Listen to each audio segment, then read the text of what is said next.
Nu ką, penktadienį rytas, ramus rytas, nusimato rami diena ir viena sudėtinga užduotis, gear wheel. Jo, apie ją paaiškinsim. Žodžiu, navigacinė sudėtinga užduotis. Ką tik atsikėlėm, 7 valandas, greitai karantinas prasideda. Mano startas apie 10, po 10. Tai dar yra laiko pasiruošta. Mano palapinė užpuolė skrusdės. Tiesiai per įėjimą ten pribėgo. Nei ten maisto kokia yra, nei ką, bet tiesiog jiems ten įdomu. Nu, gražus rytas. Išskrenda lėktuvėlis, ne mūsų. O pas mus tuoj prasideda karantinas. Tik apžiūrėjau orlaivius, kad viskas tvarkoja, padangos nenusileido per naktį. Čia kas atsibudo. Tiesiai miegmaišė ant žemės miegojo. Rytis irgi jau ruošiasi į navigacinę užduotį. Jau pasiruošęs, ne? Kur lenta tavo? Čia. Viskas paruošta, bus A3 formatas, didžiulis lapas su žemėlapiu. Kaip jautiesi? A3 formatas neramina, o visa kita tai kaip ir ne pirmą kartą. Okay. Nu ir atstumas aišku, tai bet kuro yra, tai aš manau viskas bus gerai. Ok, jo, biškai papasakosiu apie užduotį. Vaidai, gali prilaikyti vat šitą, vat taip pat. Užduotis vadinasi gear wheel, dėl to, kad rezultate gaunasi vat tokios formos kažkoksai maršrutas su vat tokiais dantračiais. O esmė yra tokia, kad žemėlapyje bus duotos dvi linijos, viena išorinė, viena vidinė, gali būti ten ilgesnės, bus duotas vidinis taškas, kur nors jis gali būti šoninė, būtinai ten per centrą. Ir pasakyta, kad startas, pavyzdžiui, yra kur nors čia. Ir tu skrendi, surandi nuotrauką. Nuo tos nuotraukos per šitą centrą brėži liniją į išorę. Skrendant, reiškia, darai čia tokį procedūrinį posūkį, o į tą pusę. Skrendi į išorę, skrendi iki išorės, sukiesi, vėl skrendi į išorę. Vėl žiūri, surandi kokią nors nuotrauką, darai procedūrinį posūkį ir nusibrėži per tą laiką tiesią liniją į centrą. Skrendi į vidų. Ir visose tose atkarpose gali būti laikas matuojamas ten, pavyzdžiui, nuo čia iki čia, ten nuo čia iki čia, kažkur tai gabaliukose bus matuojamas. Na, čia vėl skrendi iki vidaus, vėl skrendi į išorę. Ir tokiu būdu atvarai iki pat pabaigos. Tai jeigu, pavyzdžiui, kažkur tai pramazini nuotrauką, ten skrendi iki sekančios, tai būni laiką pramazinės, nuotraukas pramazinės. Bet skrendi iki sekančios, vėl padarai, o, pavyzdžiui, finišas turi būti čia. Jeigu daini iki kažkokios vietos čia gale, tai tau bus pasakyta, kad jeigu jau daskridai iki čia ir neradai nuotraukos, mauk jau tada tiesiai čia. Reiškia, tu jau kažkur praskridai nuotraukas.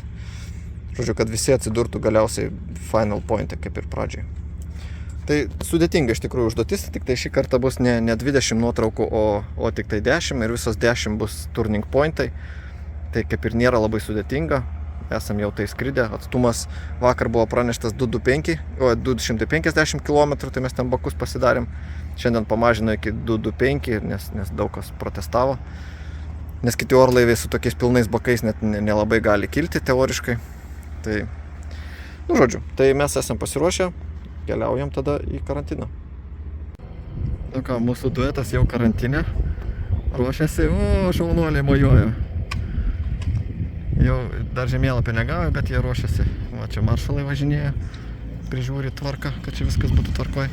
Čia va, dalina, jau kai ateina laikas, privažiuoja prie tavo kvadratą, duoda žemėlapį ir prasideda tavo laikas, tavo valanda iki pakilimo. Na ir va, taip va, kažkaip viskas vyksta. Ruošiasi visi savo orlaivius.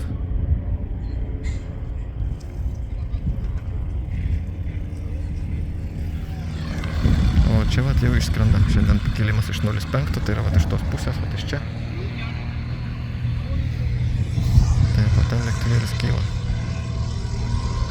Maršalas jam pasakė, kad jam jau laikas. Na, jis ir pats žino, kada jau laikas, bet ten prie starto, va ten, kur maršalai stoja, va ten yra laikrodis. Jie seka, kad kiekvienas kiltų savo laiku ir kad iškiltų iš dekos. Ten yra vienas maršaliukas, vat, kuris ten su vėliavėlė dekos gale, kuris pakelia arba žalią, arba raudoną vėliavą. Ar iškilo ar ne. Tai vakar buvo diskusijų, kad su pilnais bakais tokį maršrutą skrendant kai kurie gali neiškilti. Na, bet sako, čia jūsų problemos. Matot, Maksimas parskrido po 2,5 valandos trukusios navigacinės užduoties. Užduotis buvo įdomi, reikėjo skristi 2 ratais didesnių ir mažesnių, radus nuotrauką, braukti brūkšnį ir skristi į mažesnį arba į didesnį ir tokį daryti, ir tokį daryti simbolinį kaip dantratį. Rungtis truko kokias 2,5 valandos maksimui, tai va dabar 15 minučių sužymėt nuotraukom, nuotraukų punktam, už tai gaus taškus ir priduos maršalui ir įvertins, kiek jis tų nuotraukų ten rado.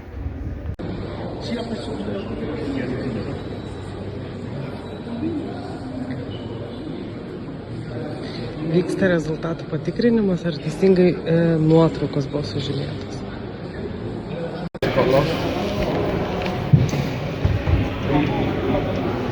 Ateina mūsų liūdnutis Maksimas. Pasakok. Radau 6 iš... Tiksliau vieną praleidau ant tos paskutinės pusės. Ir paskui pirdolinį ten valandą laiko atgal to išorinių ratų ir nieko nėra. Ir aišku, ieškoti nuotraukų, jų nėra. Tai aišku, ir laiko tada nebus ir nieko nebus. Bet grįžai svarbiausia. Nu, grįžau, dar liko kuro, jo. Bet, blemba. Čia antroj daly, vat, kažkur tai buvo. Kur ta antra dalis? Kažkur va čia turėjo būti. H must be somewhere here. It was there. Between that and that, there. Okay. You take it up there. Yes, this one. No. No? No. H? Not H? No. No, H must be on the inner side. Yeah. Ah, okay, this one. I was looking for it, but So that one was there. okay. Yeah. And then H Yeah, I think. was Somewhere the end, yeah.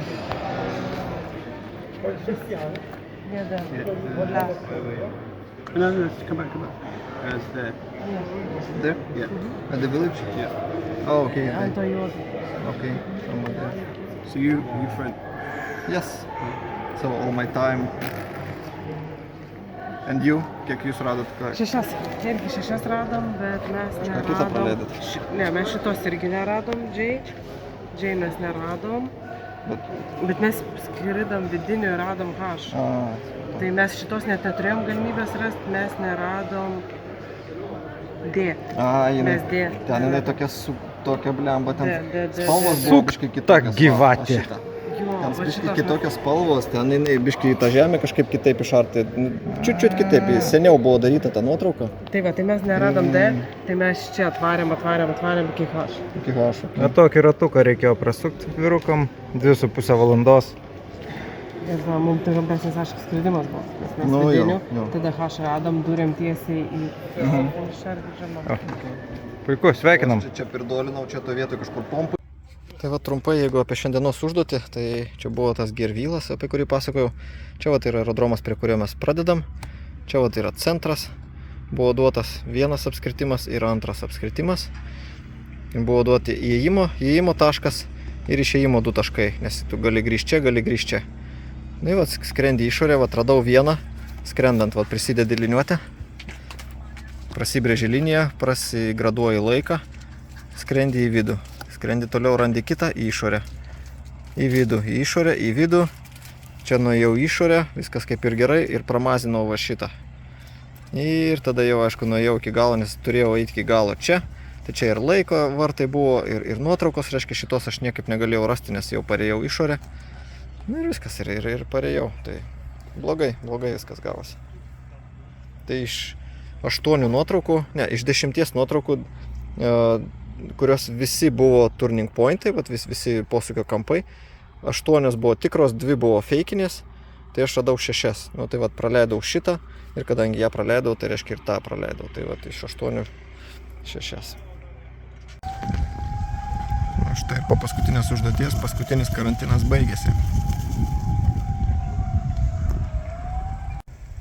Nu, po rungties karantinas atsidarė ir Žoržas dar kaip pagrindinis rungčių organizatorius praeina dar visus orlaivius, patikrina ar plombos yra vietose. Plombos tai yra ten, kas, pavyzdžiui, racija kokią nors turėjo, tai ten buvo atjungta antena, nes būna racijos, kurios įmontuotos.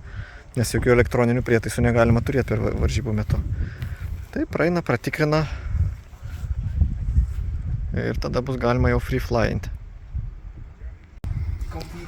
Čia FAI CIMA biuro, ten Wolfgangas sėdi, Rūžovas, jisai kaip atstovas yra, tai jisai yra, žodžiu, FAI to ultralightų skyriaus vadas, suruošė visų team leadų tokį pasitarimą apie tai, ką mes galim pagerinti, kas buvo blogai ir taip toliau, nu, bet čia aplamai ne vien tik apie šitas varžybas. Tai čia daug kalbama apie tai, apie šitas varžybas, kad buvo daug ekonominių rungčių, kad ten procentas netitinka, kad skraidėm pakankamai mažai laiko ir ten. Tai bandom daryti išvadas, tiksliau, ką būtų galima ateityje padaryti geriau. Tiesa, kitiems metams, pavyzdžiui, ne viena šalis nepasiskelbė, kad iš vis norėtų daryti kokį nors čempionatą. Nu ką, šiandien po paskutinės rungties jau galima ir free flying, bet kažkaip norinčių nelabai yra. Jau po biškį ardosi žmonės savo orlaivius. Lėktuvai, kas išskris, aišku, jie išskris. O skraidyklės praktiškai, na, dauguma yra ardomos. Tai vat mes irgi esam procese ardymo. Dar porą valandų turbūt, kol čia viską sudėsim, suviniosim kelioniai, kad nieks nesušlaptų, neišsipurvintų per lietų.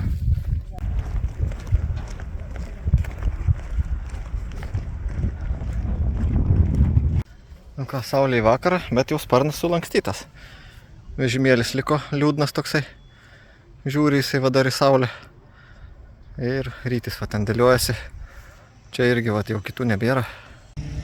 Jo, ir saulė leidžianti stovykla irgi atrodo va taip. Čia kraunasi, čia kraunasi. Jo, laikas eit pas prancūzus.